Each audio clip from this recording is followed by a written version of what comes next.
Guys, ঘুম থেকে উঠে এসেছি, তাই জন্য চোখ মুখ ফোলা দেখতেই পাচ্ছ।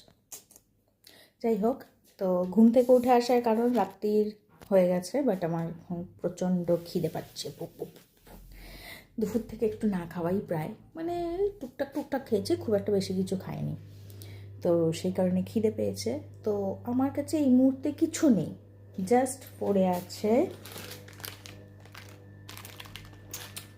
তার সাথে এই যে, এটা কি বুঝতে পারছো না? ভাবছো সন্দেশ, মাখা সন্দেশ? না, এটা চিজ, মজারেলা চিজ। যাই হোক, পিৎজাতে দেওয়ার বদলে আমি একটুখানি নতুন ভার্সন করব। আমি জানি না এটা কোথাও কেউ করেছে কি না, আমার চোখে তো দেখা নেই। আমি জানি এর মধ্যে আরও কিছু দিলে অনেক ভালো টেস্ট হবে, বাট আমার কাছে এই মুহূর্তে এত কিছু নেই। যতটুকুনি আছে, যেটা আছে, আমি সেটা দিয়ে একটা নতুন কিছু করে দেখাই। তো এই নতুন কিছুটা আমার যদি ভালো লাগে, আমি নিউ করব এবং নিউ রিভিউ দেবো। একটা রিভিউটা দেওয়ার পর আমার নিজেরই খেয়ে রিভিউ দেবো যে কেমন লাগছে, এবং তোমাদেরকেও তখন সাজেস্ট করবো যে এটা বানাও। হ্যাঁ, যদি না খারাপ যদি লাগে আমি বলবো বানিও না, কিন্তু যদি ভালো লাগে তো বানাও। কারণ আমার নতুন কিছু একটা ট্রাই হঠাৎ করে মাথায় চলে এলো, ট্রাই করতে হেভি লাগে। সো এটা ট্রাই করে দেখি, চলো গেট রেডি।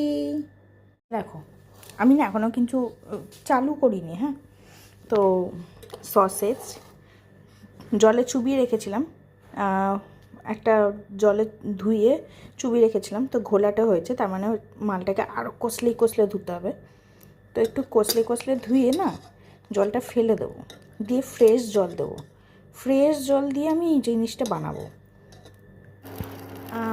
ইন্ডাকশান জ্বালানো হয়ে গেছে, আর এটাও গরম করতে বসিয়ে দিচ্ছি। এর মধ্যে এবার আমি তেল দেবো, সাদা তেল দেবো, একদম কম আঁচে করে দিই। 1 সাদা তেল দিচ্ছি। হ্যাঁ, একটু ম্যাগিও তো ভাজবো। ওকে, এই যে ভালো তেলই কিন্তু দিলাম। আর আশেপাশের জিনিসগুলোকে প্লিজ ইগনোর মারো, ওইগুলোকে দেখার কোনো দরকার নেই, কারণ এগুলো থেকেই থাকে। বিস্কুটের কৌটো, ওষুধপত্র, এগুলো প্লিজ এগুলোকে ইগনোর মারো। গরম হয়ে গেছে,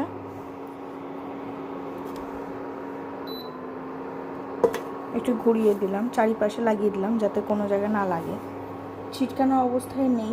এবার আমি একদম আঁচ কমে রাখি, এটা করতে হবে। হ্যাঁ, এবার আমি সসেজগুলোকে এর মধ্যে দিয়ে দেবো, আলতো হাতে দেবো যাতে না ছিটকায়। সসেজ দিয়ে দিয়েছি, এবার এর মধ্যে মশলা দিতে হবে। সসেজগুলো দেখছি আমি একটু টুকরো করে নিয়েছি, যে যত পারবে ইচ্ছা করলে টুকরো করে নিতে পারো। আমি একটু বড় রেখেছি, কেউ ছোটোও করতে পারো। নুন পরিমাণ মতো দিতে হবে, কারণ মশলাতে, মানে ম্যাগি মশলাতেও নুন থাকবে, সেটা বুঝে। লঙ্কার গুঁড়ো দিচ্ছি।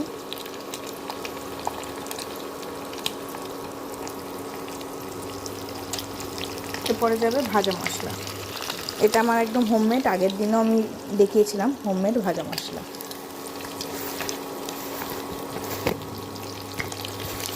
ভাজা মশলা দিলে হালকা একটু ভালো গন্ধ হতে পারে, সেই সেন্সে। এটা তো আমি নিজেও প্রথম করছি, আমার ঠিক জানা নেই, অভিজ্ঞতা করি।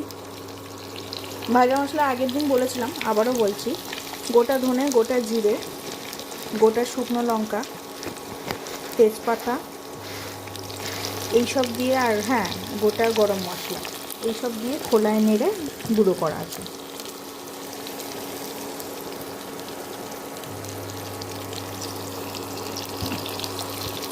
এবার একটু নাড়িয়ে নেব।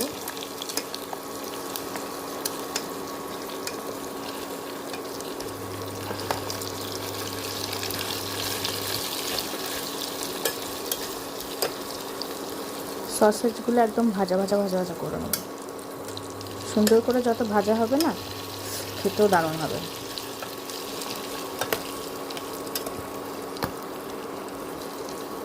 মশলা মিশিয়ে গেছে, এর মধ্যে ম্যাগি মশলাটাও দিয়ে দেবো।